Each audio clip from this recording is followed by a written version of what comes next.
ಒಂದು ಸುಂದರ ಹಳ್ಳಿಯಲ್ಲಿ ಒಂದು ತಾಯಿ ಕೋಳಿ ತನ್ನ 7 ಚಿಕ್ಕ ಮರಿಗಳೊಂದಿಗೆ ಸಂತೋಷವಾಗಿ ವಾಸಿಸುತ್ತಿತ್ತು. ಅವು ದಿನವಿಡೀ ಆಟವಾಡುತ್ತಾ ಆಹಾರ ಹುಡುಕುತ್ತಾ ಸಂತೋಷದಿಂದ ಕಾಲ ಕಳೆಯುತ್ತಾ ಇದ್ದವು.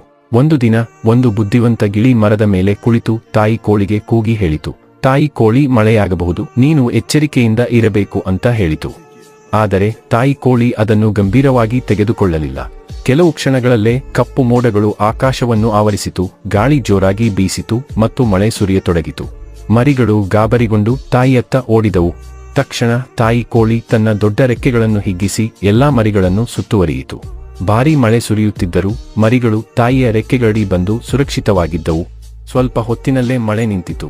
ತಾಯಿ ಕೋಳಿ ಮರಿಗಳನ್ನು ಸುತ್ತಲೂ ನೋಡಿತು ಮತ್ತು ಮುದ್ದಾಗಿ ನಕ್ಕಿತು. ತಾಯಿ ಕೋಳಿ ಒಂದು ಮಹತ್ವದ ಪಾಠ ಕಲಿತಿತ್ತು. ಯಾವುದೇ ಅಪಾಯ ಎದುರಾಗುವ ಮೊದಲು ಎಚ್ಚರಿಕೆಯಿಂದ ಇರಬೇಕು ಅಂತ.